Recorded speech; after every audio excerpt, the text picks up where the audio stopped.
Hello बच्चों, मेरे प्यारे बच्चों, मैं आपका मैथ टीचर राकेश सर फिर आपके YouTube channel math technique classes में आपका वेलकम करता हूं। जैसा कि आप लोग जान रहे हो कि हम लोगों का जो ये सेशन चल रहा है यह लॉन्ग क्वेश्चन, 2022 में जो लॉन्ग क्वेश्चन आने वाला है उसकी पॉसिबिलिटी के आधार पर हम लोग पढ़ रहे हैं बच्चों। और इस सेशन का हम लोगों ने नाम दिया है महासंग्राम। इसलिए कि क्योंकि बच्चों पूरा जितना भी आप लोगों ने मैथमेटिक्स पढ़ा उस सभी में से कुछ अच्छे प्रॉब्लम्स का कलेक्शन बताया जा रहा है जो कि आपके एग्जाम में ज़्यादा चांस है आने का बच्चों। ज़्यादा चांस है आने का और निश्चित आएगा। इस महासंग्राम को अगर आप अटेंड करते हैं तो निश्चित तौर पर है ना आपके एग्जामिनेशन में बेनिफिट मिलेगा कि आप लॉन्ग प्रॉब्लम बिल्कुल 100% बना सकते हैं। और आपको भी पता है कि 4 लॉन्ग क्वेश्चन आता है तो 4 का चारों लॉन्ग प्रॉब्लम बनाने का दम है ना वही रखेगा जो कि इस महासंग्राम क्लास को अटेंड करेगा। तो चलिए आज फिर सेकंड पार्ट 1 तो हो चुका है बच्चों, पार्ट 2 आज का जो संग्राम है हम लोग का वो पार्ट 2 का है। तो चलिए आज का प्रॉब्लम हम आपको दिखाएं। आइए सबसे पहला प्रॉब्लम, ये देखिए पहला प्रॉब्लम मेरे प्यारे बच्चों, फर्स्ट प्रॉब्लम है कि भाई वेरीफाई लैग्रांजेज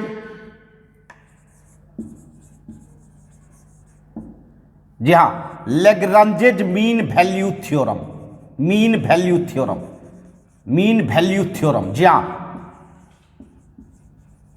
आप लोग इसको LMVT भी कहते हो शॉर्ट में। LMVT, L माने लैग्रांजेज है ना mean value theorem. Lagrange's mean value theorem ये हम लोगों का प्रॉब्लम है। और इसमें कहा जा रहा है कि भाई function fx equal to x minus 1 x minus 2 into x minus 3 ये फंक्शन है। और इसको इस इंटरवल में 0 से 4 इंटरवल में आपको इसको दिखाना है कि यह लैग्रांजेज मीन वैल्यू थ्योरम को है ना वेरीफाई करता है कि नहीं। चलिए आपने सुना होगा 2 थ्योरम होता है कैलकुलस में, एक रॉल्स थ्योरम एक लैग्रांजेज थ्योरम। तो ये लैग्रांजेज थ्योरम है इसका हम लोग सॉल्यूशन करते हैं। इसका सॉल्यूशन करते हैं और कैसे हम लोग इसको वेरीफाई करते हैं बिल्कुल ध्यान दीजिए, मोस्ट इंपॉर्टेंट प्रॉब्लम है। तो आपके पास फंक्शन क्या है भाई, आपके पास फंक्शन क्या है? तो बच्चों x minus 1 x minus 2 x minus 3 okay. और इसका इंटरवल क्या है 0 और 4। मेरे प्यारे बच्चों लैग्रांजेज मीन वैल्यू थ्योरम में 2 ही चीज की जरूरत होती है, एक तो फंक्शन और दूसरा इंटरवल, क्योंकि इसी इंटरवल में आपको दिखाना है बच्चों लैग्रांजेज। तो चलिए इसको डिफरेंशिएट कीजिए। डिफरेंशिएट अगर आप ये सोच रहे हैं कि इसको प्रोडक्ट कर दें तब डिफरेंशिएट करें तो वो भी हो सकता है, बट बिना प्रोडक्ट किए ही हम लोग डिफरेंशिएशन प्रोडक्ट रूल से कर सकते हैं। बच्चों देखिए 3 टर्म है, 3 फैक्टर है, तो वो 3 फैक्टर है तो 2 फैक्टर को रखें। प्रोडक्ट रूल क्या होता है भाई कि एक को रखते हैं दूसरे का डीसी करते हैं, प्लस दूसरे को रखते हैं फर्स्ट वाले का डीसी करते हैं। तो यहां तो 3 है तो 2 को रखिए और तीसरे वाले का डीसी कीजिए। बताइए x का डीसी 1 3 का 0। अब फिर 2 को रखिए फर्स्ट वाले को एंड लास्ट वाले को रख लीजिए भाई और मिडिल वाले को डीसी कर दीजिए। तो x का डीसी 1 2 का 0। अब फिर देखिए फिर आपको सेकेंड एंड थर्ड रख देना है, फर्स्ट वाले का डीसी करना है। तो x का डीसी 1 1 का 0। तो इसका मतलब है ये दो रखिए और एक का डीसी कीजिए और तब तक करते रहिए जब तक कि आपका तीनों का तीनों डीसी नहीं हो जाए। तो 1 माइनस 0 तो 1 ही होता है ना। चलिए इसको मल्टीप्लाई कीजिए। अब मल्टीप्लाई करने की जरूरत है। बताइए 2x अब माइनस x 3x हो जाएगा भाई। अब माइनस माइनस प्लस 2। बताइए यहाँ x स्क्वायर, यहाँ देखिए माइनस 3x माइनस x मतलब माइनस 4x प्लस 3। ये बताइए x मल्टीप्लाई x स्क्वायर और माइनस 3x माइनस 2x मतलब माइनस 5x। आप 3 दूनी 6। जा बताइए 3x² हो गया, x² 3x² और 3x माइनस 4x माइनस 7 हो गया और 5x मतलब -12x। क्लियर है? अच्छा 2 3 6 मतलब 3 2 5 6 11। ये देखिए ये आपका डीसी तैयार हो गया। जहां इसका मतलब है ये जो आपका प्रोडक्ट होने वाला फंक्शन था यह क्यूबिक इक्वेशन बनता अगर प्रोडक्ट करते तो। उसका डीसी क्या है? जहां क्वाड्रेटिक है अर्थात 1 डिग्री कम हो गया, है ना। चलिए अब चलते हैं हम लोग रॉल्स को लैग्रांजेज को वेरीफाई करें। चूंकि दोनों आपका क्या है, दोनों मिलता जुलता है, इसीलिए कभी रॉल्स पूछा जाता है तो कभी लैग्रांजेज पूछा जाता है। तो जी हाँ बच्चों, डीसी तो आपको दोनों में करनी चाहिए, यहां भी कर रहे हैं। चलिए अब क्या करना है, एक पॉइंट लेना है आपको, एक पॉइंट लेना है x बराबर c पॉइंट लेना है और इस तरह लेना है, सच दैट इस प्रकार लेना है बंधु f' बराबर जहां f' बराबर FB जहां FB minus FA by B minus A। जी हाँ मेरे प्यारे बच्चों B माइनस A। जरा गौर कीजिएगा, अब सोच रहे होंगे A और B क्या है, तो ये जो आप इंटरवल लिखे हैं जहां A आपका 0 है बंधु और B आपका 4 है, मतलब लोअर लिमिट A है और अपर लिमिट B है। जी हाँ अब बताइए f' बराबर, देखिए B के जगह पे 4 रखेंगे और A के जगह पे 0 रखेंगे, अब बाय कितना 4 माइनस 0। तो ये हुआ क्या आपका लैग्रांजेज मीन वैल्यू थ्योरम का रिजल्ट, है ना। बट एक बात याद रखिए, अगर यही रॉल्स रहेगा तो बस कुछ नहीं करना है, रॉल्स में f' बराबर 0 लेना है। ये किसके लिए लेना है भाई? रॉल्स के लिए। और LMVT के लिए, LMVT मतलब लैग्रांजेज मीन वैल्यू थ्योरम के लिए हमेशा FB minus FA by B minus A लेना है बंधु। जहां यही अंतर है रॉल्स एंड लैग्रांजेज में। चलिए अभी हम तो रॉल्स नहीं प्रूफ कर रहे हैं भाई, लैग्रांजेज मीन वैल्यू थ्योरम प्रूफ कर रहे हैं। चलिए अब ये तैयार हो गया। f' कहां है देखिए, तो इसमें x के जगह पे c डालिए, बताइए क्या होगा 3c² minus 12c plus 11। Clear है? f' में डालना है भाई, f' में डालना है c और उसके बाद f में डालना है 4। f यहां है भाई, 4 डालना है, बताइए क्या होगा 4 माइनस 1 4 माइनस 2 और 4 माइनस 3। देखिए डाल दिया आपने। चलिए अब 0 डालना है, अब f में क्या डालना है भाई 0 डालना है, बताइए 0 माइनस 1 0 माइनस 2 0 माइनस 3। जी हाँ हर x के जगह पे आप डाल चुके हैं, बट डिवाइड बाय 4 माइनस 0 तो 4 ही होगा। अब बताइए 3c² माइनस 12c प्लस 11 बताइए 4 माइनस 1 3 4 माइनस 2 2 अब 4 माइनस 3 कितना 1। क्लियर है? ये बताइए 0 माइनस 1 -1 या -1 -2 -3 बाय कितना बंधु 4 हो गया। क्लियर है? चलिए बहुत अच्छा। अब देखिए यहां थोड़ा कैलकुलेशन कर लें, बताइए 3c² minus 12c plus 11 equal to, चलिए 3 दूनी 6 है ना, अब minus minus plus plus minus -6, ये माइनस बाहर में है तो +6 बाय 2 हो जाएगा। 2 नहीं 4 होना चाहिए, नहीं 4 है ना, 4 है ना नीचे में। चलिए 6 6 12 अब 12/4 कितना हो जाएगा 4 3 12 3 नहीं। अब चलिए 3 को इधर लाइए 3c² माइनस 12c 11 में 3 जाएगा कितना बचेगा 8 इक्वल टू 0। पहचानते हैं ये कौन है क्वाड्रेटिक इक्वेशन। ये क्या है भाई क्वाड्रेटिक इक्वेशन माने द्विघात समीकरण, और इससे आपको c निकालना है।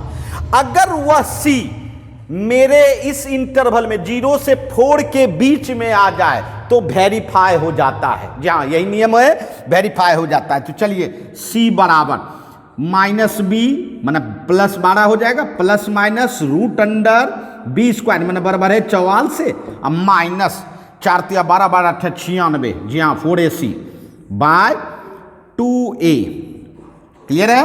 अब बताइए क्या हो गया, ये तो हो गया आपका, ये तो हो गया 12 प्लस माइनस, 144 में 96 जाएगा तो कितना होगा 48, रूट 48 बाई 6।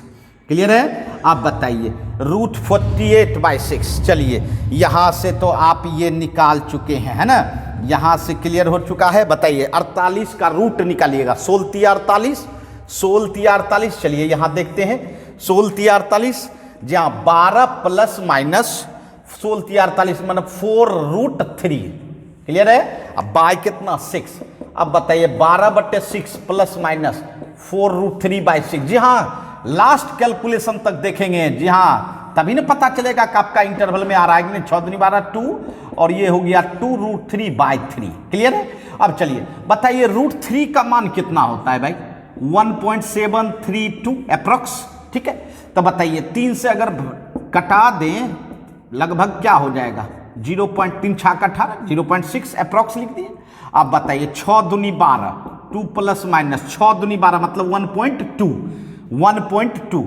तो बताइए कि सी का मान क्या निकलेगा अगर प्लस करेंगे? 2 प्लस 1.2 और 2 माइनस 1.2। देखिए ये 3.2 अप्रोक्स है ना, और ये कितना? ये 0.8। बताइए सी का मान, दो मान आया, एक 3.2 आया, एक 3.2 आया और दूसरा क्या आया? तो 0.8। देखिए तो आपका ये दोनों में से कौन किसी इंटरवल, इस इंटरवल में है कि नहीं? हाँ भाई, 0-4 के बीच 3.2 भी है क्योंकि 4 से कम है ना, अर्थात ये भी आ गया, ये भी आ गया। अच्छा 0.8 0 से बड़ा है कि नहीं? बिल्कुल 0 से बड़ा है, इसका मतलब है ये भी आ गया। देखिए संजोग है कि आपका सी का मान, जी हाँ, अब ऊपर लेके चले, अब आपको जरूरी नहीं है कि ये डेसिमल वाला लिखना, ये लिखिए 2 प्लस माइनस 2√3 बाई 3 जो है 0 और किसके बीच? 4 के बीच है। इसका मतलब है आपका लैग्रांजेज वेरीफाई कर गया, अर्थात लैग्रांजेज मीन वैल्यू थ्योरम वेरीफाई कर गया। तो जी हाँ, इसी टेक्निक से आपको बनाना है, बिल्कुल शॉर्ट पड़ेगा आपको। जी हाँ, अर्थात अगर वेरीफाई करने के लिए कहे तो आपके पास फंक्शन रहेगा, और इंटरवल रहेगा।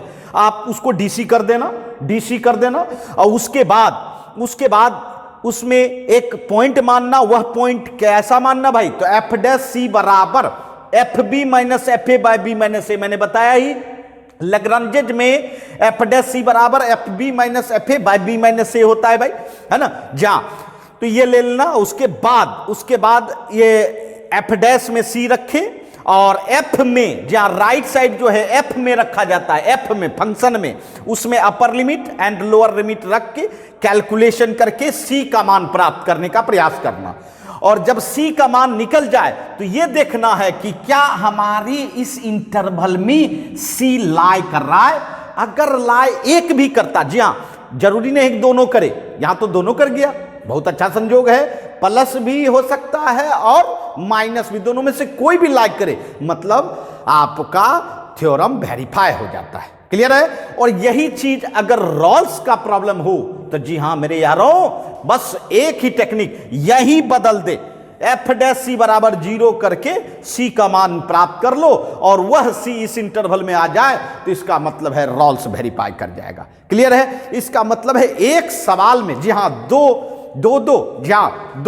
टेक्निक का सवाल बना सकते हैं बच्चों। एक ही सवाल में हम दोनों चीज जान गए, रॉल्स के लिए भी जान गए एंड लैग्रांजेज के लिए भी। क्लियर है? मोस्ट इंपॉर्टेंट प्रॉब्लम है, तो चलिए नोट कर लें।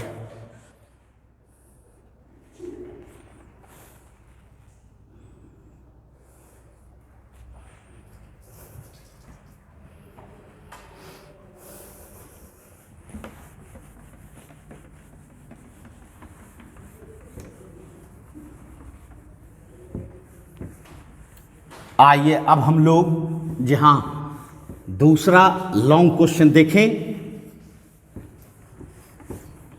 जो काफी बेहतरीन है, मोस्ट इंपॉर्टेंट है 2022 के लिए।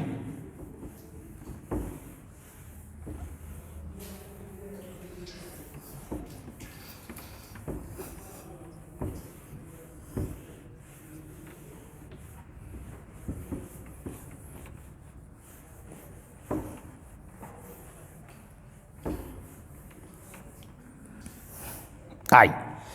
ये देखिए, ये जो मैं दूसरा प्रॉब्लम दे रहा हूं वह है इंटीग्रेशन पर बेस्ड। जी हाँ, इंटीग्रेट करने के लिए कहा जा रहा है।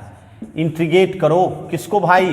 तो इंटीग्रेशन है x e⁻x बाय 1 + x पर होल स्क्वायर dx। देखिए, बिल्कुल आप लोग भी बिल्कुल कॉपी कलम यूज कर रहे होंगे, है ना, बना रहे होंगे। आई जा, सबसे पहले तो इस प्रॉब्लम को देखकर ये अनुभव कीजिए मेरे प्यारे बच्चों, एक्सपोनेंशियल है e⁻x, और ये जो देख रहे हो ये अलजबरा है, ये आपका अलजबरा है, और ये क्या है भाई? एक्सपोनेंशियल है। अलजबरा बहुत बड़ा लग रहा है भाई, छोटा मोटा तो है नहीं, और एक्सपोनेंशियल है। तो जी हाँ, अगर अलजबरा और एक्सपोनेंशियल का संगम हो तो आपको याद होगा बाय पार्ट्स का। जी हाँ, बाय पार्ट्स का एक एप्लीकेशन बताया गया था, उस एप्लीकेशन के तहत आपको बनाना है क्या भाई? तो एक्सपोनेंशियल e⁻x तो है ही, साथ साथ ये जो अलजेब्रिक फंक्शन है इसको अगर इस तरह से आप कन्वर्ट कर पाए, जी हाँ इस तरह से, देखिए ये fx है और इसका dc है f'(x), ध्यान देना है, ये fx है और इसका dc है f'(x), और ये दोनों प्लस में है और उसके साथ क्या लगा हुआ है? तो e⁻x। तो यहां तो हमको दिख रहा है भाई कि e⁻x है, और ये इतना बड़ा जो अलजबरा है इसको आपको तैयार करना है। जहाँ पहले से तैयार नहीं है, जब तैयार ही रहता तो देने का कोई मतलब तो नहीं होता, क्योंकि अगर इस फॉर्म में होता है तो डायरेक्ट इसका इंटीग्रेशन आप fx e⁻x + c लिख सकते हैं, है ना, किसके द्वारा? बाय पार्ट्स के द्वारा,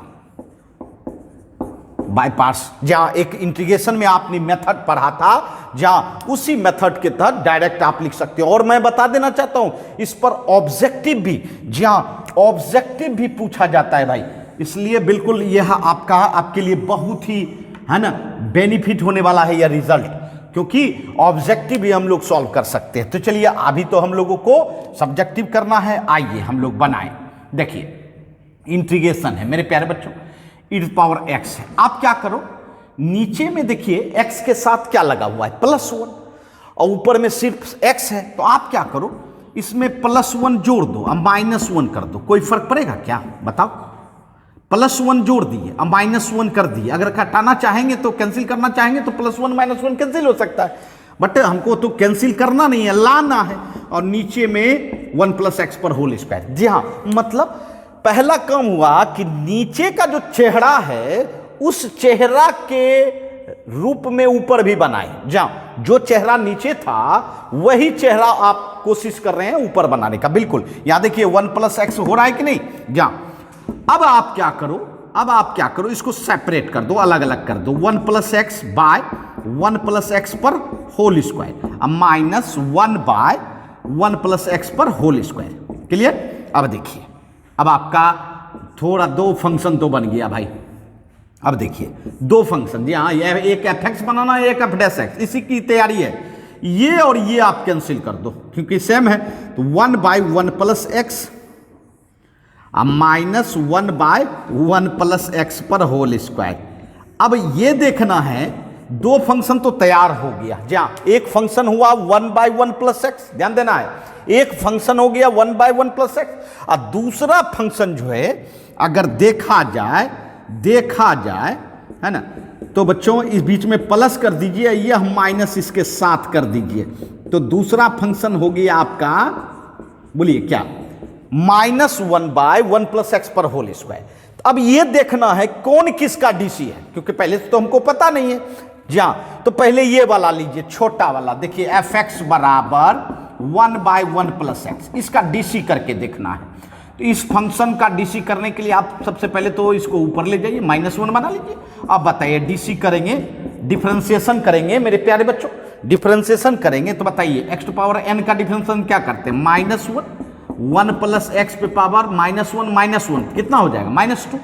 अब बताइए, इसको नीचे लाइए, तो -1 बाय 1 + x पर होल स्क्वायर। कुछ नजर आ रहा है?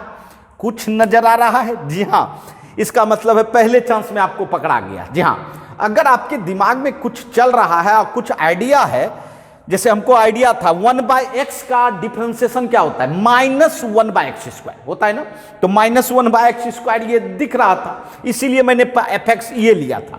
इसलिए आपको पहले से अगर कुछ आइडिया है कि कौन किसका डीसी हो सकता है तो वो लेना चाहिए, जैसे मैंने लिया fx। अच्छा, अब देखिए ये fx हुआ, ये क्या हुआ fx, और ये क्या हुआ f'(x). बताइए fx प्लस f'(x), इसके साथ क्या है e⁻x। देखिए इस फॉर्म में है, तो बताइए इसका इंटीग्रेशन आप लिख सकते हैं, क्या लिखने बोले थे, fx क्या हुआ आपका 1/1 प्लस x इंटू कितना e⁻x प्लस c।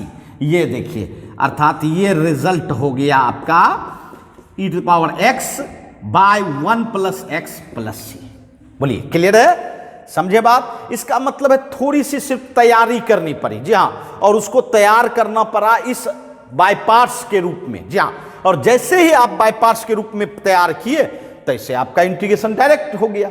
तो जी हाँ मेरे प्यारे बच्चों, इसकी सबसे बड़ी निशानी होती है एक्सपोनेंशियल फंक्शन, जी हाँ, जो मैंने बताया e⁻x हो और उसके साथ कोई भी अलजेब्रिक हो, ट्रिगोमेट्रिकल हो, लॉगरिथम हो, कोई भी हो सकता है, इनवर्स हो, कोई भी हो सकता है, लेकिन बड़ा दिख जाए, जहां बड़ा दिख जाए तो उसको हम तैयार करके उसके लायक अगर बना दोगे तो डायरेक्ट इंटीग्रेशन कर सकते हैं। क्लियर है, समझ गए होंगे। चलिए नोट कर लें।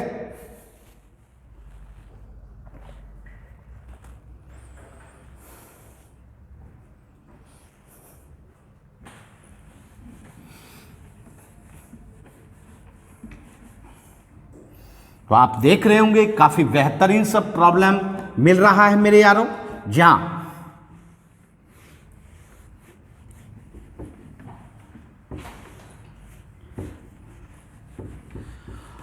और इसको जहां इस प्रॉब्लम को आप खुद से प्रैक्टिस करें, जहां और निश्चित आएगा मेरे प्यारे बच्चों, निश्चित, क्योंकि महासंग्राम में उसी क्वेश्चन को लिया जा रहा है जो कि मोस्ट इंपॉर्टेंट है। जी हां, ये नहीं कि सिर्फ इंपॉर्टेंट है, ऐसा नहीं है, मोस्ट। जी हां, आइए अब देखते हैं क्वेश्चन 3। जी हां, क्वेश्चन 3 आइए क्या कहता है क्वेश्चन 3। बहुत ही जबरदस्त ये भी है। प्रूव दैट इंटीग्रेशन 0 से π/2 root cot x by root cot x plus root 10x dx है ना, इक्वल टू π/4। जी हाँ, π/4। अब देखिए एक्चुअली ये सब प्रॉब्लम का रिजल्ट जो होता है मेरे प्यारे बच्चों, जान लीजिए, ये जो अगर इस तरह का प्रॉब्लम होता है तो इसका रिजल्ट जो होता है upper limit minus lower limit by 2। जी हाँ, डायरेक्ट आप ऑब्जेक्टिव बना सकते हैं, ध्यान देना है, upper limit minus lower limit by 2। अब ये गौर कीजिएगा, इस फंक्शन को देखकर लग रहा है कि क्या हम इसका इंटीग्रेशन कर पाएंगे without using properties of definite integral. जी हां, नहीं, बिना प्रॉपर्टीज का हम नहीं बना पाएंगे बच्चों, इसलिए इसको प्रॉपर्टीज के तहत बनाना होता है बच्चों। अब देखिए, इससे एक ही यही सवाल नहीं बनेगा, आपको कई सवाल बना सकते हैं, है ना, ये कई सवाल। देखिए जैसे ये सवाल है आपका, तो इसको आई मान लीजिए। देखिए बनाने का तरीका बिल्कुल टेक्निक से बताएंगे। √cot x by √cot x plus √10x, ये आपने फंक्शन लिया। इतना क्लिष्ट फंक्शन है और इसको हम डायरेक्ट अगर चाहेंगे तो बिल्कुल आसान नहीं होगा। ये आपका मान लो फर्स्ट फंक्शन है भाई, इसका इंटीग्रेशन करना है। अब क्या करें, यूज कीजिए प्रॉपर्टीज 5। अब प्रश्न है प्रॉपर्टीज 5 क्या है, तो जी हाँ, प्रॉपर्टीज 5 है कि 0 से a fx dx हो। देखिए ध्यान दीजिएगा, प्रॉपर्टीज 5 क्या था, 0 से a fx dx हो, और इसमें अगर आप फंक्शन के इनपुट में अपर लिमिट माइनस एक्स करेंगे, अपर limit minus x, upper limit यही है ना, अपर लिमिट माइनस एक्स करेंगे तो रिजल्ट में कोई फर्क नहीं पड़ता है। तो आप सोच रहे होंगे सर ये प्रॉपर्टीज क्यों लगाए? तो जी हाँ, इस फंक्शन को देखकर बच्चों देखिए, यहां अगर x के जगह पे पाई बाय 2 माइनस एक्स रखेंगे तो ये क्या हो जाएगा 10x, cot 90 minus theta tan theta होता है। यहां देखिए cot 90 minus theta tan theta होता है, tan 90 माइनस थीटा क्या होता है cot थीटा। इसका मतलब root cot x root 10x आपका सेम डिनोमिनेटर रह गया प्रॉपर्टीज लगाने के बाद। जी हाँ, इस प्रॉपर्टीज की यही खासियत है जहां कि जनरली जो है, जनरली जहां 99% प्रॉब्लम में आप प्रॉपर्टीज लगाने के बाद डिनोमिनेटर में चेंजिंग नहीं होती है मेरे यारों, है ना।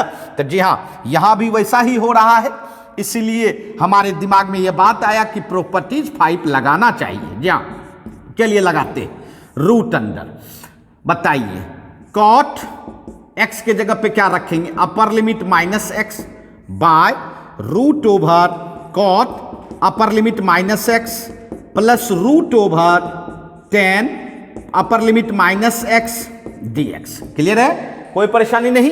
अब चलिए क्या करना चाहेंगे भाई, तो cot 90 माइनस थीटा सब लोग जानते हैं tan थीटा होता है भाई, cot 90 minus theta tan theta होता है भाई, और tan 90 minus theta cot theta होता है। क्लियर है। ये देखिए, ये जो मैं कह रहा था कि प्रॉपर्टीज लगाने के बाद क्या डिनोमिनेटर में परिवर्तन हुआ, तो नहीं। देखिए नीचे वाला देखिए डिनोमिनेटर यही है, सेम है। अरे पोजीशन बदला है, इसका मतलब है डिनोमिनेटर चेंज नहीं हुआ है, क्योंकि a प्लस बी और b प्लस a सेम ही होता है ना भाई। जा, इसलिए घबराने की बात नहीं है, तो दोनों सेम है। अब देखिए इसको हमने इक्वेशन 2 नाम दिया, ठीक है। अब क्या किया जाता है, दोनों को जोड़ दिया जाता है, क्योंकि अभी तक हम लोगों का है ना इंटीग्रेशन होने के काबिल नहीं हुआ है। दोनों को जोड़ दीजिए, तो दोनों का लिमिटेशन जो है वह सेम है, इसीलिए एक के साथ लिख दीजिए 0 से पाई बाय 2, और दोनों फंक्शन को जोड़िए। पहला फंक्शन है root cot x by root cot x plus root 10x। Clear है।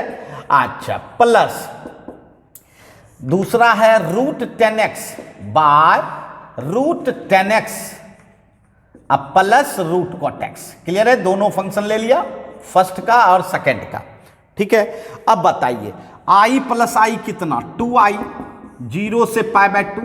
तो देखिए आपने कहा डिनोमिनेटर चेंज नहीं है ना, तो बिल्कुल नहीं है। तो दोनों फंक्शन का सेम डिनोमिनेटर थे, एलसीएम लेने में बड़ा आनंद आएगा, एक ही डिनोमिनेटर ना हो जाएगा। तो चलिए एक डिनोमिनेटर ले लिया। क्लियर है, root cot x plus root 10x ले लिया। अब देखिए ये सेम है तो ये इसका हो जाएगा ऊपर वाला रूट कॉट एक्स, और ये भी सेम है तो इसका ऊपर वाला क्या हो जाएगा रूट 10x। देखिए कैसा संजोग है भाई, कैसा संजोग है। नोमरेटर एंड डिनोमिनेटर अंश और हर सेम है, तो दोनों को क्या कीजिएगा कट कर दीजिएगा, कैंसिल कर दीजिएगा और 1 हो जाएगा। तो मेरे प्यारे बच्चों, इस प्रॉपर्टीज की यही खासियत है कि जनरली कैंसिल हो जाता है बच्चों। ये मैं नहीं कह रहा हूं 100%, कभी कभी नहीं भी होता है ना, कभी कभी नहीं होता है। बट मैंने क्या बोला, ऑब्जेक्टिव, जहां ऑब्जेक्टिव वाले प्रॉब्लम में निश्चित होगा और उसका एकदम बिल्कुल इस तरह का upper limit minus lower limit by 2 करके बनाएंगे।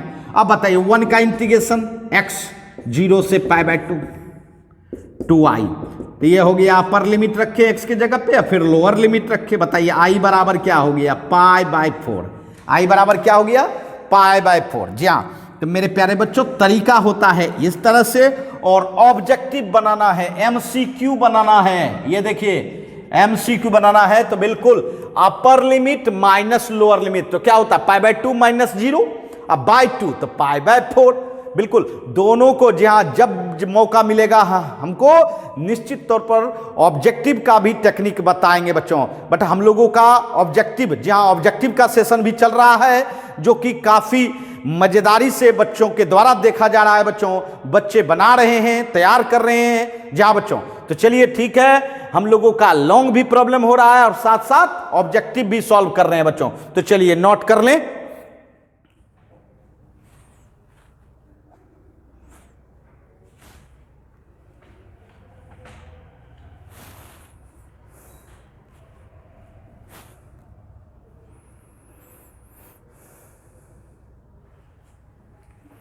आइए, जी हां, अब हम लोग 3 क्वेश्चन सॉल्व कर चुके हैं।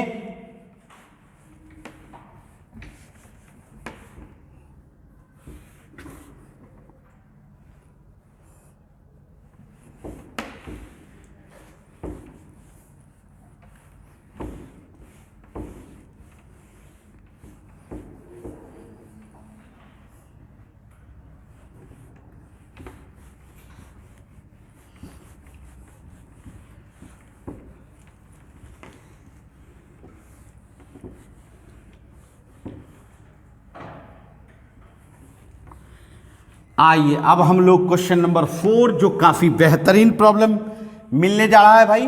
क्वेश्चन नंबर 4, दी हाँ, क्या कहता है ये देखिए।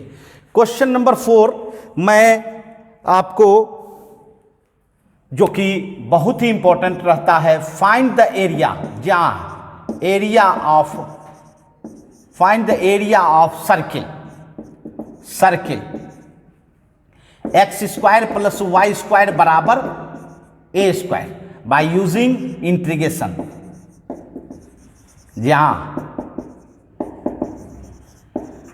अब देखिए यहां गौर कीजिएगा, एरिया क्षेत्रफल निकालना है, और सर्किल का तो क्षेत्रफल हम लोग बचपन से निकालते आ रहे हैं, बट यहां किस मेथड से निकालना है? तो भैया इंटीग्रेशन मेथड से निकालना है, इंटीग्रेशन का यूज करते हुए निकालना है।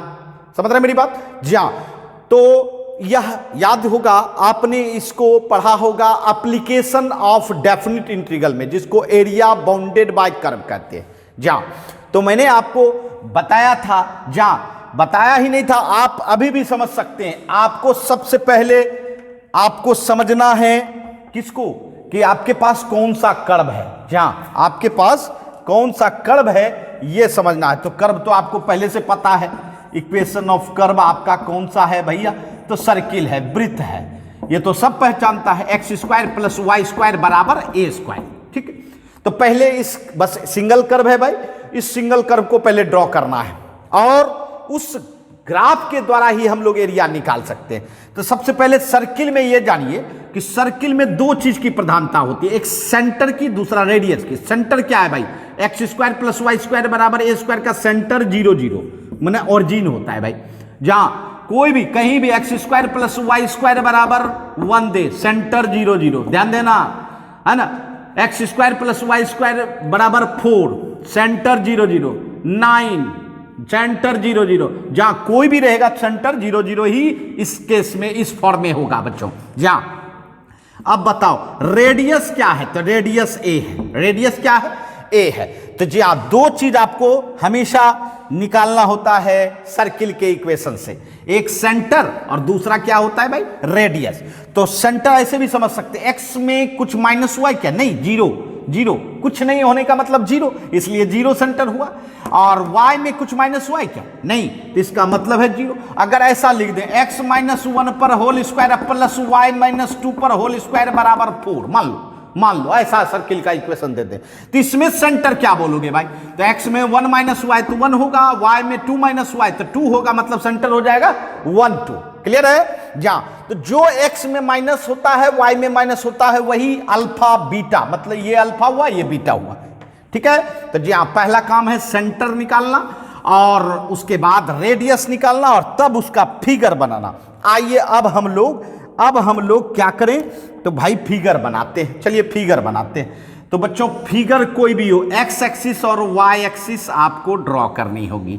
तो चलिए करते हैं। ये एक्स एक्सिस है और ये वाई एक्सिस है, और जहां दोनों इंटरसेक्ट करता है आपको पता ही है, ऑरिजिन है ना, अर्थात 0 0। इसका मतलब है आपको सेंटर सर्किल का जो खोजने की जरूरत नहीं है, क्योंकि आपको पहले से पता है कि ऑरिजिन है। तो ऑरिजिन कहां रहता है आपको मालूम ही है, जहां दोनों x axis y axis cross करता है वही आपका सेंटर है। चलिए सेंटर तो मालूम चल गया, बट रेडियस क्या है? तो ए है। ए कोई नंबर तो नहीं है, बट आप क्या करो, ए ऐसे अंदाज से भैया ए ले लिया। चलिए ए फॉर्म में ही आएगा हमारा रिजल्ट। तो ए जहां अपने अंदाज से, क्योंकि इसमें तो ए का वैल्यू नहीं पता है हम लोगों को, अगर मालूम रहेगा तो वैल्यू देना है, अदरवाइज नहीं देना है। चलिए ये आपका ए हुआ, ये लंबाई हमने क्या किया, इमेजिन ए। अब बताइए ये पॉइंट हो गया ए 0, चूंकि एक्स एक्सिस पर है तो एक्स ए हो गया, अब वाई 0 होता है आपको पता ही है। और अगर y एक्सिस की बात करें, y एक्सिस पर तो ये लंबाई y a है, तो x क्या होता है? 0। आपको पता है x एक्सिस पर y 0 और y एक्सिस पर x 0 होता है, तो वही मैंने लिया। चलिए ये लिया। अब आपको एरिया निकालनी है। ठीक है, तो एरिया किसकी निकालनी है भाई? तो ये सर्किल जितना भी रीजन बना रही है वो पूरा रीजन का एरिया निकालना है। तो मेरे प्यारे बच्चों, पूरा रीजन का मतलब हो गया, ये देखिए, ये फर्स्ट क्वाड्रेंट का रीजन भी, सेकेंड क्वाड्रेंट का भी रीजन, थर्ड क्वाड्रेंट का भी रीजन एंड फोर्थ क्वाड्रेंट का भी रीजन, मतलब चारों क्वाड्रेंट माने 4 रीजन बन रहा है भाई, ये गौर कर रहे हैं। बट एक बात याद रखना, चारों सिमेट्रिक रीजन बन रहा है। सिमेट्रिक समझते हैं ना, एक जैसा सेम एरिया बन रहा है। इसलिए आपको इतना परेशान होने की जरूरत नहीं है कि चारों को अलग अलग निकालना पड़ेगा, नहीं। आप क्या करो, एक रीजन का एरिया निकाल लो और उसमें 4 से मल्टीप्लाई कर दो। कितना से? 4 से मल्टीप्लाई कर दो तो पूरा रीजन का एरिया मिल जाएगा। मेरी बात समझ रहे हैं? मेरी बात क्या कर रहे हैं मैं? जहां ये जो है सिमेट्रिक रीजन है, जितना रीजन ये है, जितना क्षेत्र ये है, उतना ही क्षेत्र यहां भी है, उतना ही क्षेत्र यहां भी है और उतना ही क्षेत्र यहां भी है। तो इसका मतलब है कि आप एक क्षेत्र, जहां एक क्षेत्र का निकाल लेते हैं और उसमें कितना से मल्टीप्लाई कर दें, जो समूचा निकल जाएगा, तो 4 से मल्टीप्लाई कर देना। क्लियर है? इसका मतलब है आपको सिर्फ फर्स्ट क्वाड्रेंट के रीजन का एरिया निकालना है। तो चलिए हम लोग एरिया निकालते हैं, एरिया क्षेत्रफल। जहां अब देखिए इंटीग्रेशन मेथड से कैसे निकलता है। सबसे पहले तो मैं बताना चाहूंगा, इंटीग्रेशन में देखा जाता है भाई कि किस फंक्शन के द्वारा शैडो गिरा है, मतलब छाया गिरा है। तो मेरे प्यारे बच्चों ये देखिए, ये जो है ये कौन है, पहचानिए तो। ये कौन है? ये तो निश्चित सर्किल का ना पार्ट हुआ जी।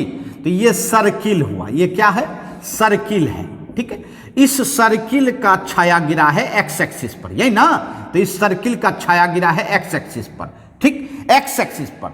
और आप सोच रहे होंगे सर वाई एक्सिस पर नहीं गिरा है। बिल्कुल वाई एक्सिस पर गिरा है। अब आपको सोचना, आपको इमेजिन करना है, जिसमें करना है, या तो एक्स एक्सिस कर सकते हो या तो वाई एक्सिस कर सकते हो, दोनों में से कोई एक कर सकते हो। चलिए हम इमेजिन करते हैं भाई एक्स एक्सिस पर। ये देखिए, ये मैंने थोड़ा सा ब्लैक कर लिया है ना, एक्स एक्सिस पर इमेजिन करते हैं। तो जैसे ही एक्स एक्सिस पर करेंगे तो सबसे पहले तो आपको dx देनी है।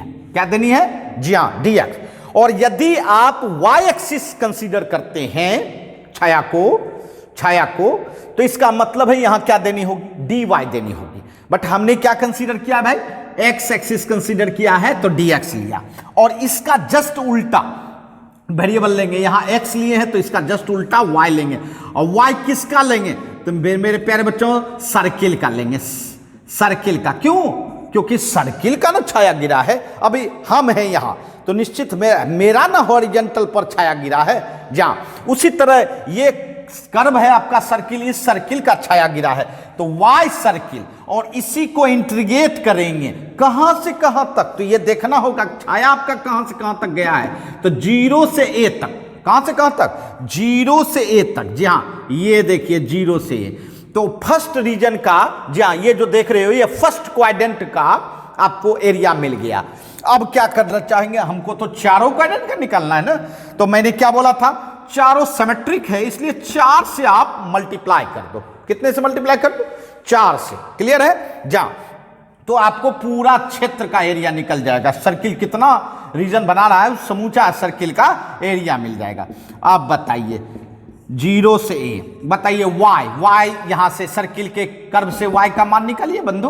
तो y स्क्वायर बराबर a square minus x square. तो y इक्वल टू कितना हो जाएगा? Root over a square minus x square. तो चलिए y निकाल लिया आपने, root over a square minus x square dx। Clear है? Root over a square minus x square dx। ठीक है, अब चलिए अब क्या करना है? तो अब बस इंटीग्रेशन का रिजल्ट इस्तेमाल करना है। तो बताइए root over a square minus x square, या ये तो डायरेक्ट हमारे पास रिजल्ट ही होता है बच्चों, root under a square minus x square. याद कीजिए, अगर ये नीचे होता तो इसका integration sine inverse x by a होता, नहीं, लेकिन ऊपर है तो sine inverse x by a और इसके साथ a स्क्वायर बाय 2 लिखने बोले थे। अब प्लस याद कीजिए, आधा पार्ट जो होता है ये खुद होता है, इसमें 2 पार्ट होते हैं भाई, ये खुद होता है और उसके साथ x बाय 2 लिखा जाता है। इसका मतलब है क्या हो गया इंटीग्रेशन? याद कीजिए, root over a square minus x square dx का integration x by 2 root under a square minus x square plus a square by 2 sine inverse x by a। तो जी हाँ, यही हम लोगों को यहां भी लिखना है क्योंकि डायरेक्ट ये फॉर्मूले ही है। तो x by 2 root under a square minus x square plus a square by 2 sine inverse x by a, 0 से a। क्लियर है? अब बताइए 4 अब आपको अपर लिमिट रखनी है तो बंधु देखिए ए और यहां ए रखिएगा तो ए स्क्वायर माइनस ए स्क्वायर क्या होता है, तो जीरो, तो ये कुछ हो तो जीरो ये ना हो जाएगा जी। अच्छा ए स्क्वायर बाय 2, यहां बोलिए साइन इनवर्स ए बाय ए तो कट के 1 हो जाएगा। चलिए अपर लिमिट रख दिया, अब क्या रखेंगे लोअर लिमिट, अब देखिए जीरो रखेंगे, तो बंधु जीरो यहां रखिएगा, तो ये जीरो रखिएगा, इसमें कुछ होगा तो जीरो से मल्टीप्लाई करेंगे तो जीरो हो जाएगा ना, इसका मतलब ये पूरा जीरो हो जाएगा। ठीक है, अब देखिए यहां देखिए a square by 2 sine inverse 0 by a मतलब जीरो, यही ना। अब बताइए ये हो गया हमारा, देखिए तो क्या रिजल्ट आने वाला है भाई, a square by 2 sine inverse 1, sine inverse 1, sine में 1 कितने डिग्री पर होता है भाई, 90 डिग्री पर, और 90 को रेडियन में क्या लिखते हैं पाई बाय 2, तो पाई बाय 2 लिखना चाहिए। अच्छा अब ये बताइए साइन इनवर्स 0, साइन इनवर्स 0, अब जीरो बताओ, जीरो तो भैया जीरो पर होता है, तो ये तो कंप्लीट साफ ही हो गया। बताइए ये कितना आ गया भाई, ये आपका 4 multiply A square pi by 2 दूनी 4, 4 4 कट गया, बताइए पाई ए स्क्वायर, ये देखिए पाई ए स्क्वायर। जी हाँ, आपको नहीं लग रहा है कि सर्किल को अगर देखकर हम बोले कि एरिया बराबर पाई आर स्क्वायर होता है ना, है तो पाई आर हो गया ए तो पाई ए स्क्वायर, तो देखिए यहां भी बन गया और यहां भी बन गया। तो आप सोच रहे होंगे सर यही काहे नहीं बना देंगे, तो जी हाँ मेरे प्यारे बच्चों, यहां एक वर्ड लगा हुआ है यूजिंग इंटीग्रेशन। जी हाँ, इंटीग्रेशन करके ही बनाना है, मेरी बात समझ रहे हैं ना, और इंटीग्रेशन का ही इस्तेमाल करिए, तो आपने फॉर्मूला का इस्तेमाल किया, यहां कोई फॉर्मूला का इस्तेमाल नहीं हुआ, ये नेचुरल निकाला गया मेरे प्यारे बच्चों। तो जी हाँ, नेचुरल भी वही निकलता है जो आप फॉर्मूला से निकाल सकते हैं, क्लियर है, लेकिन यहां नेचुरल निकालना है फॉर्मूला से नहीं मेरे प्यारे बच्चों। तो जी हाँ, इस तरह से ये आप निकाल सकते हैं, और बहुत ही इंपॉर्टेंट है। जी हाँ, बहुत ही इंपॉर्टेंट है, अच्छा सवाल है बच्चों। चलिए समझ गए होंगे, नोट कर ले।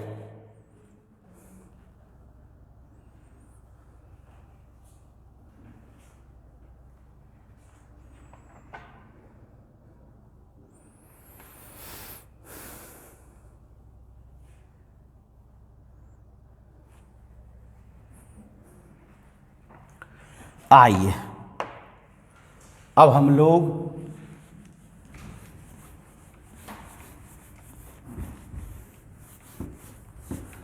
क्वेश्चन नंबर 5 देखेंगे।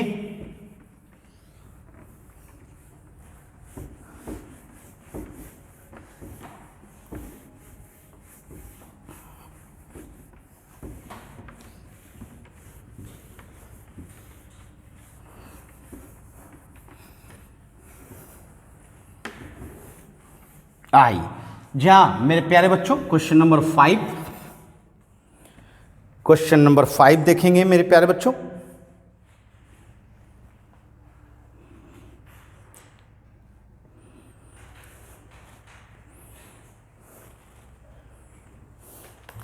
देखिए क्या कहता है क्वेश्चन नंबर 5 जो है, क्वेश्चन नंबर 5 जो है कहता है find the value, find the value, value of sine, sine with angle, with angle between two vector, two vectors जहां 3i plus j plus 2k and 2i minus 2j plus 4k, plus 4k। जहां ये vector का problem है ना, vector का problem है, और इसमें क्या कहा जा रहा है वो देख ही लिए।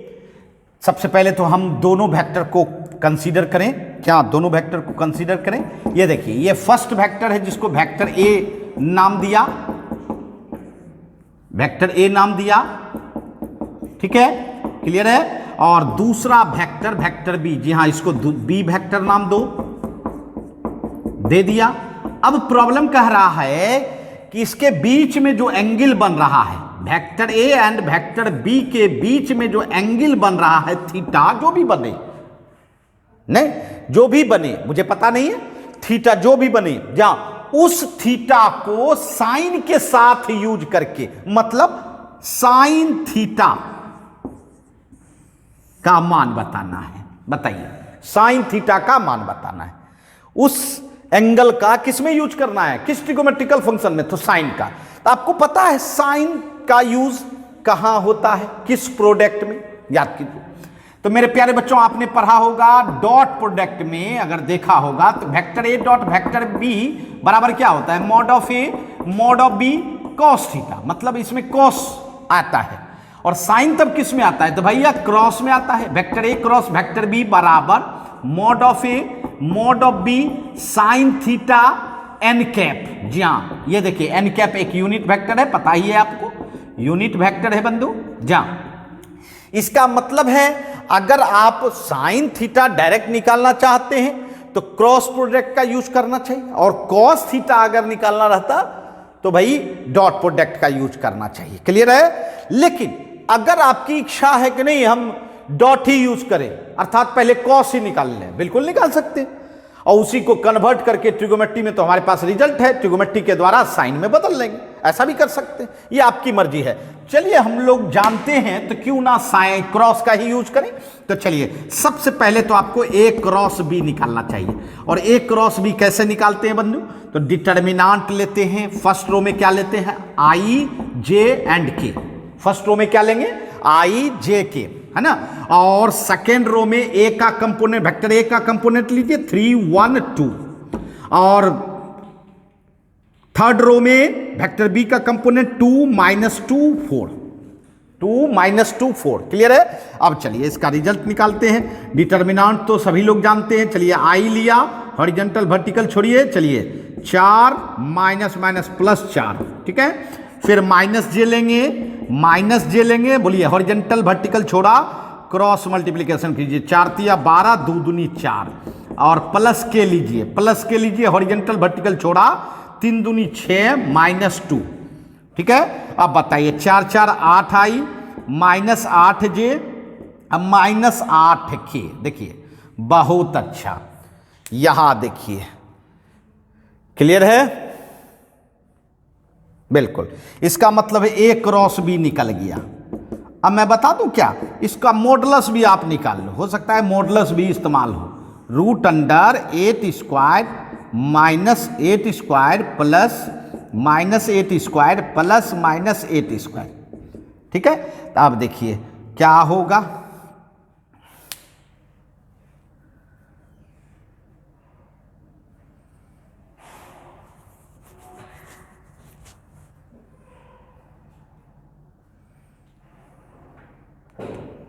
ठीक है। चलिए 8 8 64, 8 8 64 और 8 8 64, जरा गौर कीजिएगा, इसको आप डायरेक्ट क्यों ना कह दें 3 गुना 64, बोलिए 64, अभी सिमिलरली का बात कर रहे थे ना एरिया में, तो 64 64 64, तीनों को आप क्या कर दिए 3 गुना 64, क्यों, क्योंकि 64 का आप √8 लिख देंगे और 3 रूट में रह जाएगा, तो क्या हो जाएगा 8√3, नहीं समझे, टेक्निक हुआ। और जोड़िएगा तो फिर स्क्वायर रूट निकालने में आप फंस जाइएगा, तो उतना परेशान होने की बात नहीं है, जल्दी से उसका काम तमाम कर दें। क्लियर है? आप बताइए, अब देखिए आपको ए का भी मॉडुलस का जरूरत पड़ सकता है, तो चलिए ए का भी मॉडुलस निकाल लीजिए, 3 square plus 1 square plus 2 square, बताइए 3 तिया 9, अच्छा 9 1 10 प्लस 4, इसका मतलब √14 हो गया, √14, ठीक है, √14। अच्छा बी का भी मॉडुलस निकाल लीजिए, बोलिए बी का मॉडुलस, बी का मॉडुलस मतलब 2 स्क्वायर -2 पर स्क्वायर प्लस 4 स्क्वायर, बताइए 2 दूनी 4, 2 दूनी 4 और 4 चौक 16, क्लियर है, 16 4 20 4 24, 24 8 तिया 24 नहीं होगा, 8 तिया 24 फायदा नहीं होगा, 4 4 8 24 हो गया, चलिए 6 चौक 24, नहीं 6 चौक 24, तो 4 का निकाल लें 2 और √6 हो गया। क्लियर हो? तो ये तीनों निकल गया हमारा। अब चलिए हम अपना रिजल्ट का इस्तेमाल करें, है ना, रिजल्ट का इस्तेमाल करें। चलिए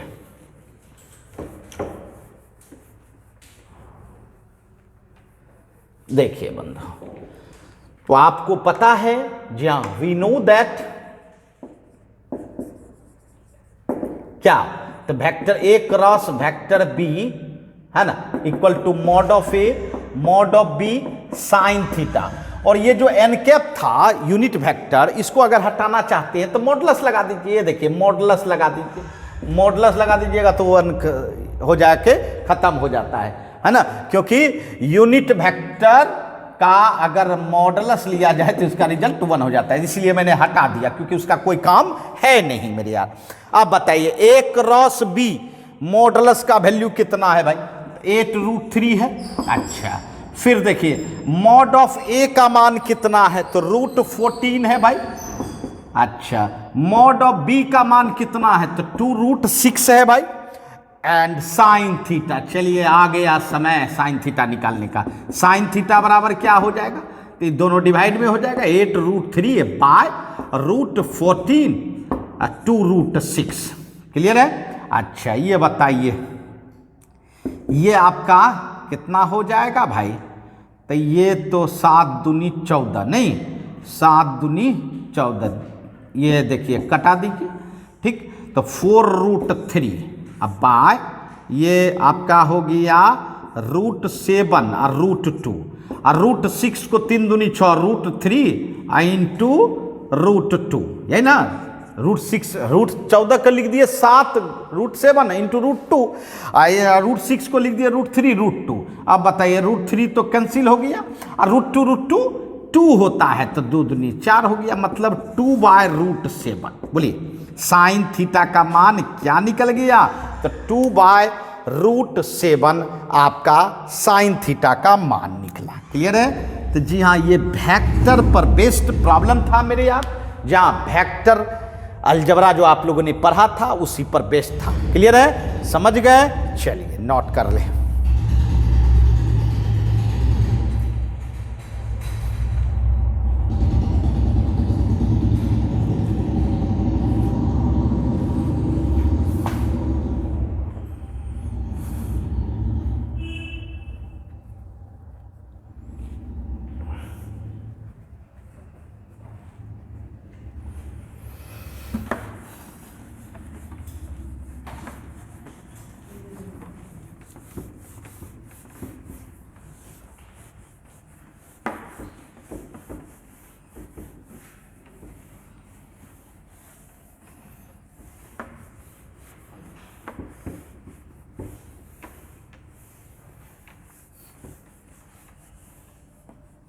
तो काफ़ी मज़ेदार सब प्रॉब्लम हो रहा है मेरे प्यारे बच्चों जी, बिल्कुल ध्यान पूर्वक, है ना, इसको प्रैक्टिस भी करेंगे।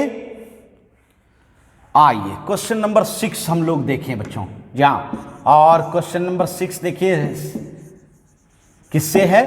तो prove that 1 + a 1 1 1 1 + b 1 1 1 1 + c equal to ABC into 1 + 1/a + 1/b + 1/c। जी हाँ, ये आपके डिटर्मिनेंट का सवाल है। जी हाँ, डिटर्मिनेंट का।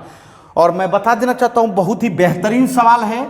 ये देखिए, इसको अगर आप देखना चाहेंगे तो इसका दूसरा भी रिजल्ट हो सकता है। देखिए मल्टीप्लाई कीजिए ABC, इसमें देखिए A कैंसिल तो BC, इसमें देखिए B कैंसिल तो CA और इसमें C कैंसिल तो AB। जी हाँ, अर्थात ये भी रिजल्ट दिख सकता है, ABC + BC + CA + AB। Clear है? चलिए दोनों रिजल्ट देख लेंगे हम लोग, है ना, बनाने के दरमियान में दोनों रिजल्ट देख लेंगे। काफी मजेदार सवाल है मेरे प्यारे बच्चों, तो चलिए देखते हैं। जी हाँ, ये आपका डिटर्मिनेंट 1 + a 1 1 1 1 + b 1 1 1 1 + c।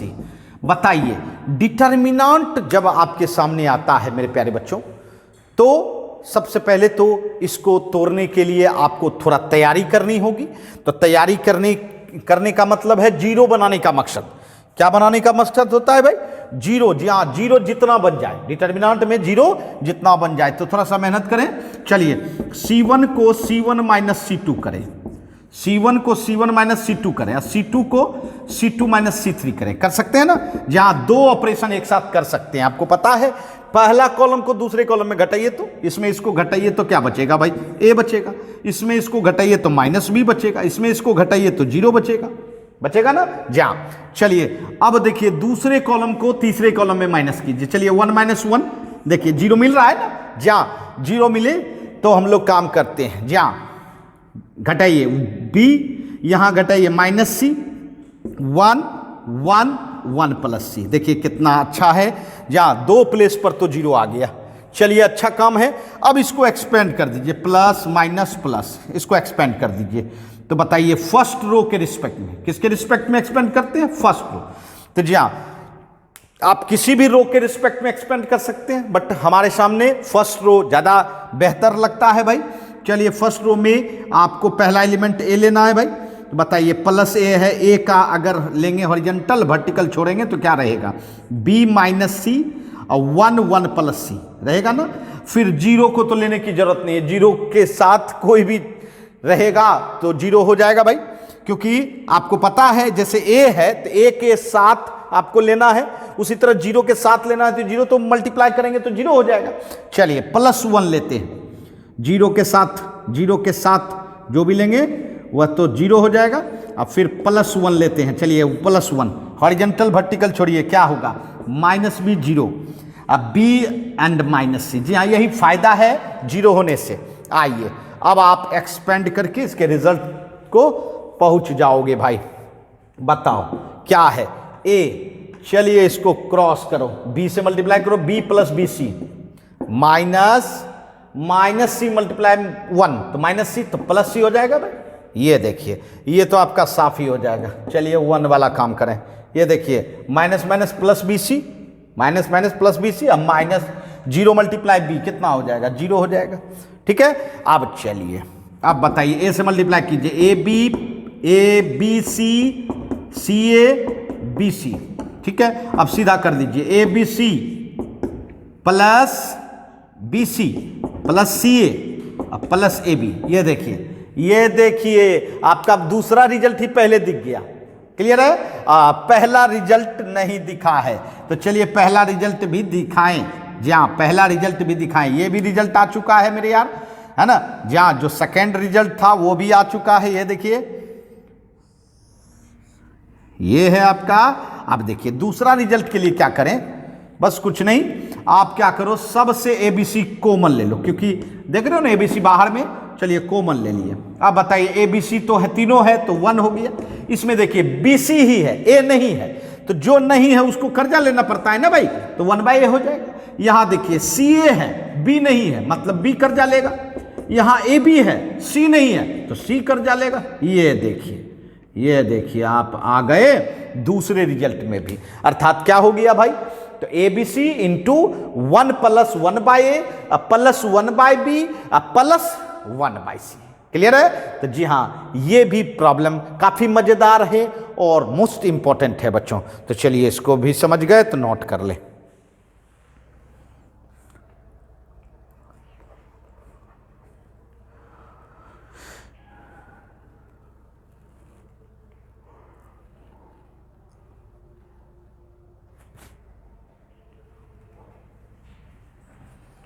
आइए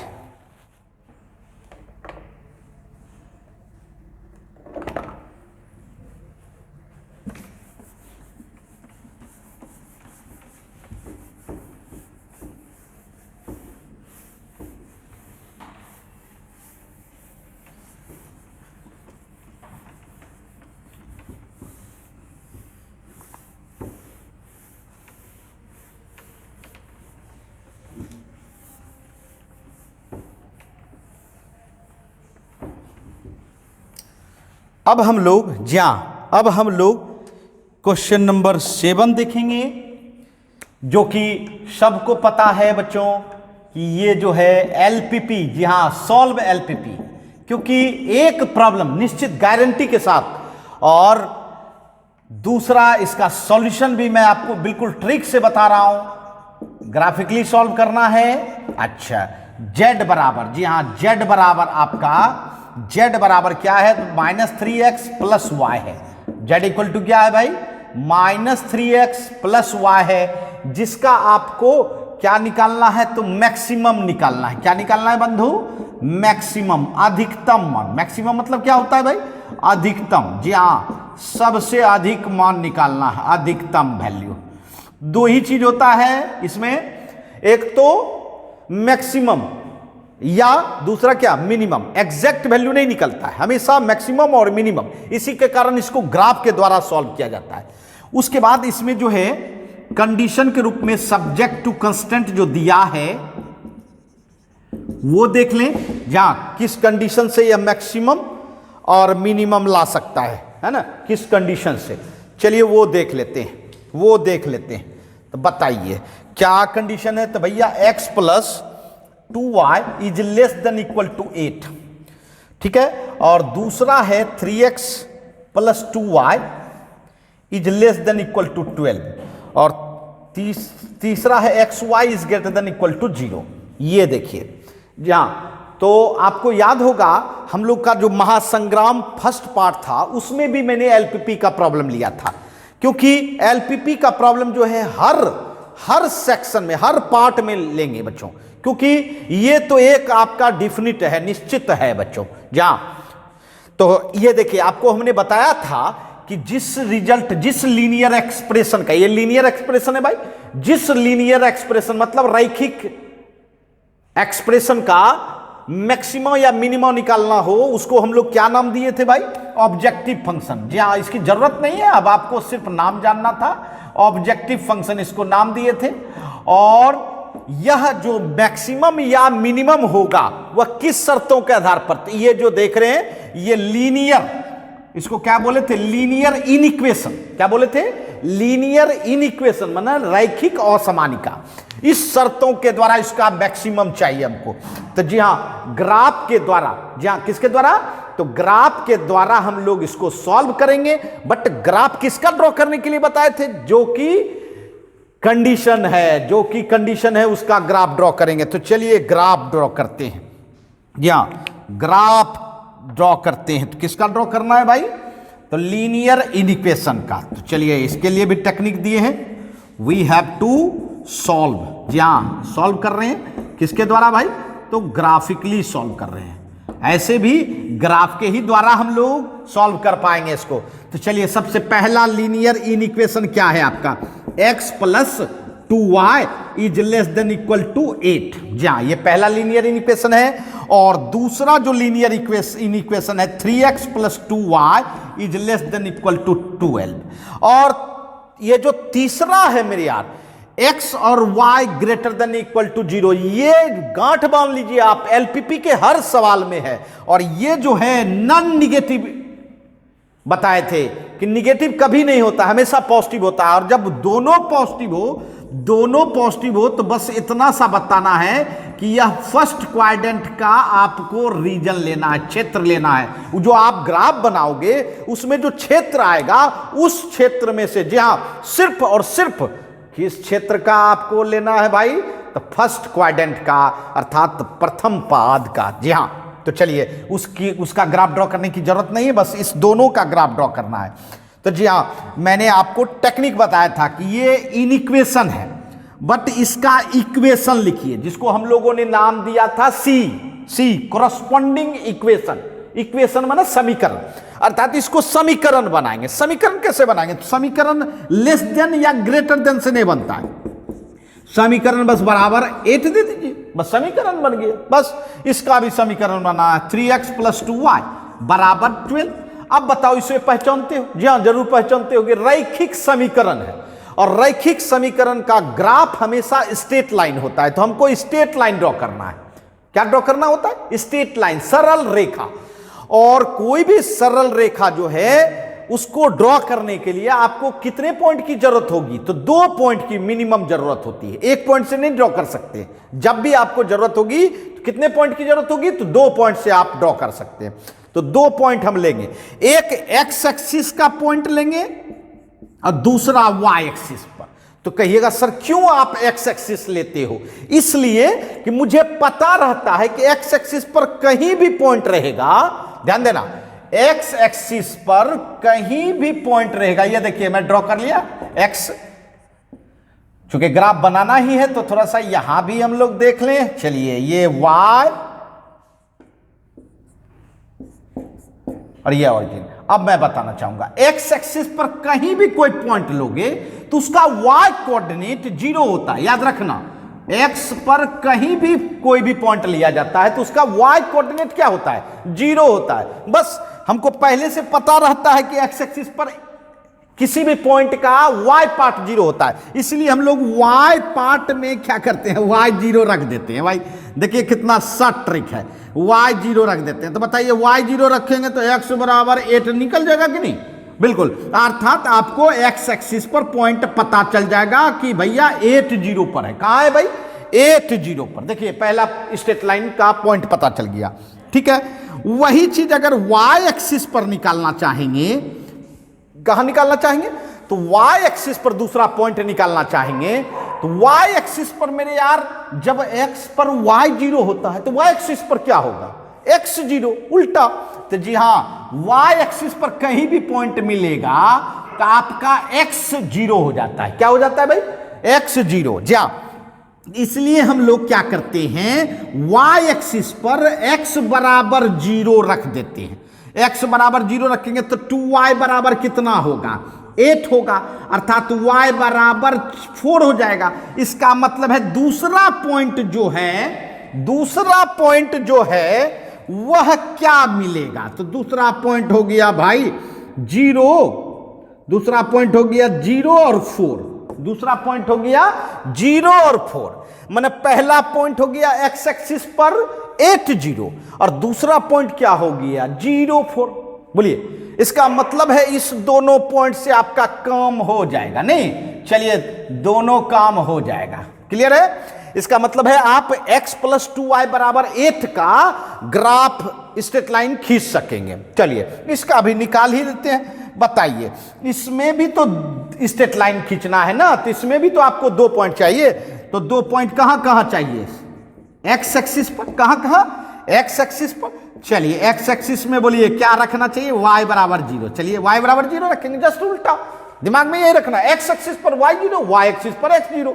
चलिए y 0 रखेंगे तो 3x बराबर 12 होगा, बट x बराबर कितना हो जाएगा? 3 चौक 12, 4 हो जाएगा। मतलब पॉइंट मिल गया 4 एंड 0। याद रखिएगा x आगे रहता है और y पीछे रहता है। जैसे कि हम लोग मैट्रिक्स में देखते हैं, रो आगे और कॉलम पीछे, या जनरल डायमेंशन में देखते हैं लेंथ आगे ब्रेथ पीछे। जहां ये आपको थोड़ा दिमाग में रखना चाहिए, है ना। फिर देखिए y एक्सिस, चलिए y एक्सिस पर भी पॉइंट निकाल लेते हैं। तो y एक्सिस पर क्या रखना चाहिए? तो बच्चों x बराबर 0 रखना चाहिए। x बराबर 0 अर्थात उल्टा रख रहे हैं तो x बराबर 0 रखेंगे तो 2y बराबर कितना बंधु? तो 12। इसका मतलब y बराबर 6 हो गया। इसका मतलब है इसका भी दूसरा पॉइंट मिल गया 0 एंड 6, 0 एंड 6 माने 0 6 मिल गया।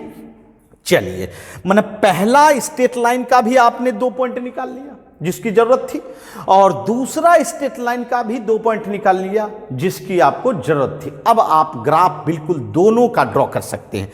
तो चलिए दोनों का ड्रॉ करें। तो पहला स्ट्रेट लाइन का पहला पॉइंट क्या है? ये देखिए 8 0 है। तो चलिए 8 0, जहां अगर आपके पास काउंट करने का होगा तो काउंट कर लेंगे, अदरवाइज एक एवरेज में मान लेंगे कि भाई ये 4 है और ये 4 है, मतलब 8 यहां आ गया।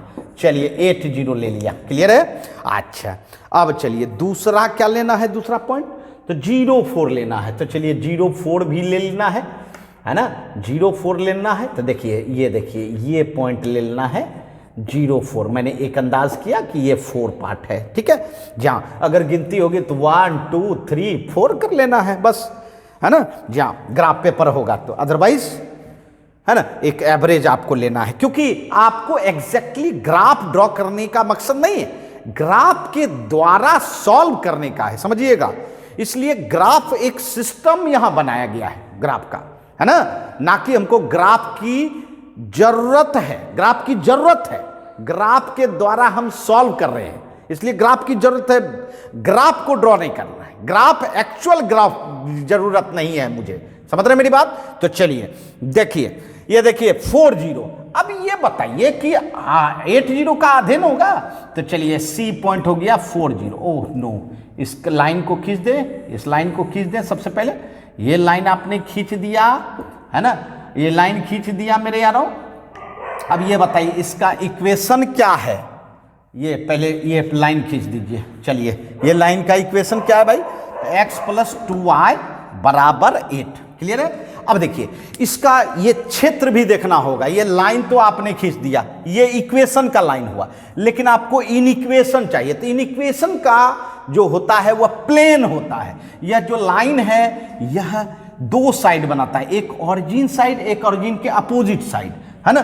तो आप दोनों में से जो भी साइड सेलेक्ट करते हो, जिस साइड में आपको कुछ बिंदु पता हो, तो बच्चों इस लाइन के ऑरिजिन साइड, ऑरिजिन तो पता है ना, बट ऑरिजिन के अपोजिट पता है क्या, नहीं मालूम है, इसलिए हम लोग ऑरिजिन के साइड में लेते हैं। चलिए, और यह पॉइंट आपको इस इन इक्वेशन में रखना होगा। तो 0 + 2 × 0 < 8, समझिएगा। तो 0 < 8 अगर सेटिस्फाई कर गया तो इसका मतलब है कि यह जो लेस देन है यह आपके ऑरिजिन साइड ही है, और यदि ऐसा नहीं हुआ तो अपोजिट साइड है। क्लियर है जी हाँ। ये देखिए ये सही है, मेरी बात समझ रहे हैं, ये सही है, माने इसका ऑरिजिन साइड है। और एक बात और राज की बात बता दूं, अगर राइट साइड, समझिएगा, यहां ध्यान दीजिए, ax + by <= a हो, मान लो, और a पॉजिटिव हो, जी हाँ, ये भी ध्यान देना, a पॉजिटिव हो। क्लियर है। तो हमेशा याद रखना कि यह ऑरिजिन साइड ही होगा। कौन साइड होगा भाई, ऑरिजिन साइड, जी हाँ। और यदि ग्रेटर देन हो इसमें, तब ऑरिजिन के अपोजिट है, ध्यान देना, ऑरिजिन के अपोजिट है। एक टेक्निक बता दिए, कहीं भी अगर लेस देन देख लो मतलब ऑरिजिन साइड है, और अगर ग्रेटर देन देख लो तो ऑरिजिन के अपोजिट साइड है। ये सब थोड़ा थोड़ा टेक्निक है बच्चों, ऐसे नियम तो ये है कि आप इसमें पुट करके देखो, है ना, अदरवाइज आप टेक्निक से बना सकते हो। चलिए बताइए अब दूसरा इक्वेशन, बताइए दूसरा इक्वेशन क्या है आपका, 4 0। चलिए 8 0 से हाफ हो गया 4 0। अच्छा, दूसरा पॉइंट हो गया 0 6 y एक्सिस पर, तो 4 से ऊपर होगा ना। चलिए 0 6 खोज लीजिए, ये दोनों पॉइंट को भी मिला दीजिए। अच्छी बात है, मिला दिया, है ना, स्केल से मिलाइएगा, है ना, स्केल से मिलाइएगा, जिससे कि सीधा स्ट्रेट लाइन बने। जहां अब देखिए इसका इक्वेशन क्या है भाई, 3x + 2y = 12। ठीक है, स्ट्रेट लाइन तो ड्रॉ हो गया, बट आपको खोजना क्या है, तो लेस देन कहां है। अब आंख मुंह बंद करके भी आप बता सकते हो भैया लेस देन है तो ऑरिजिन साइड ही होगा। और यही चीज यहां देखिए, यहां ऐसा लिखा रहता ग्रेटर देन, तो ऑरिजिन के अपोजिट साइड दे देते। क्लियर है, इससे भी समझ सकते हैं भाई, टेक्निक से। ये देखिए लेस देन है तो निश्चित ऑरिजिन साइड है, वरना चेक करने का है तो इस लाइन के इस साइड आपके पास बहुत सारा पॉइंट है। ये देखिए ये भी पॉइंट है, ये भी पॉइंट है ना, ये दोनों पॉइंट में से किसी पॉइंट को लेके पता लगा सकते हैं। चलिए हम लोग जनरली 0 0 लेते हैं, तो आइए चेक भी कर ही लेते हैं। 3 × 0 + 2 × 0 < 12, और 0 + 0 0 < 12। बताइए 0 छोटा होता है 12 से, बिल्कुल 0 < 12 होता है, इसलिए ये भी सही है, मैंने सेटिस्फाई कर रहा है, तो ऑरिजिन साइड ही हो गया। समझ रहे हैं, दोनों टेक्निक बता दिया बच्चों। जहां एक तो चेक करके भी पता लगा सकते हैं, और अगर समय कम बचे तो टेक्निक लगा दीजिए। अगर लेस देन है तो ऑरिजिन साइड, और ग्रेटर देन है तो अपोजिट साइड। क्लियर। जा अब ये बताइए, ये लाइन इस साइड कह रहा है, ये लाइन इस साइड कह रहा है, बताओ दोनों का कॉमन रीजन क्या लग रहा है। देखिए मेरा उंगली देख रहे होंगे, ये देखिए ये क्षेत्र देख रहे हो, ये पूरा क्षेत्र जो है कॉमन हुआ दोनों स्ट्रेट लाइन का। तो अब जरा गौर कीजिएगा, मैंने कहा था क्या, फर्स्ट क्वाड्रेंट, इसका मतलब है क्या ये समूचा फर्स्ट क्वाड्रेंट है, नहीं बंधु, ये तो सेकंड क्वाड्रेंट है, ये थर्ड क्वाड्रेंट है, ये फोर्थ क्वाड्रेंट है, फर्स्ट क्वाड्रेंट तो बस इतना सा है। इसका मतलब ये हुआ, इसका मतलब ये हुआ मेरे प्यारे बच्चों कि आप सिर्फ आपको फर्स्ट क्वाड्रेंट लेनी है तो इतना ही रीजन लीजिए। क्लियर है? ये देखिए, ये ले लिया मेरे, ले लिया है ना, जा ये ले लिया। अब बताइए, जब आप ले लिए जा ये रीजन, अब इसमें आपको जा क्या करना है भाई, तो एक टेबल बनाना है। जा क्या बनाना है? टेबल। चलिए टेबल बनाते हैं।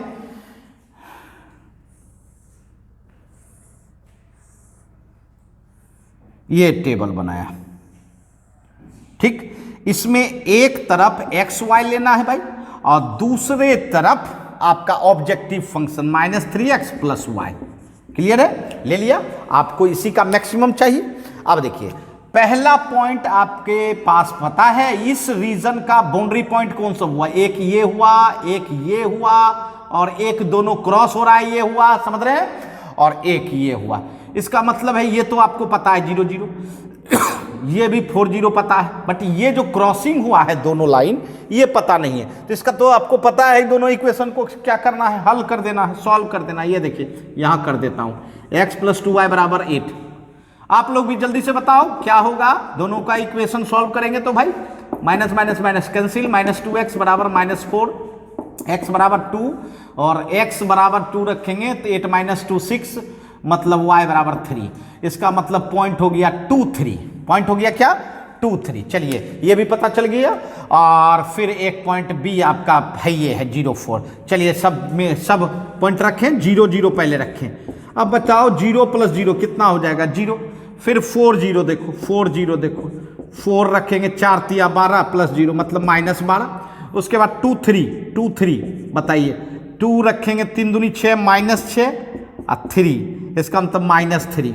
ठीक है। अब रखेंगे 0 4, क्या रखेंगे? 0 4 रखेंगे ना। बताइए 0 4 रखेंगे तो z बराबर कितना होगा? 0 4 रखेंगे 4 होगा। आपको निकालना क्या है भाई? तो मैक्सिमम निकालना है। क्या निकालना है? मैक्सिमम। क्या निकालना है भाई? मैक्सिमम। तो मैक्सिमम कौन लग रहा है? 0 -12 -3 -4, सबसे ज्यादा अधिकतम मान कौन लग रहा है? तो निश्चित तौर पर अंधे में काना राजा, ये देखिए 4। नहीं, ऐसे 4 बहुत बड़ा नंबर नहीं है, बट क्या है, इस 4 में से बड़ा है भाई, इसीलिए ये मैक्सिमम हुआ। और यदि इसी में कहता मिनिमम कौन है भाई, तो -12 है ना। तो जी हाँ मेरे प्यारे बच्चों, यहां तो आपको मैक्सिमम निकालना था, तो मैक्सिमम हो गया 4। किस पर हुआ? तो x = 0 और y = 4।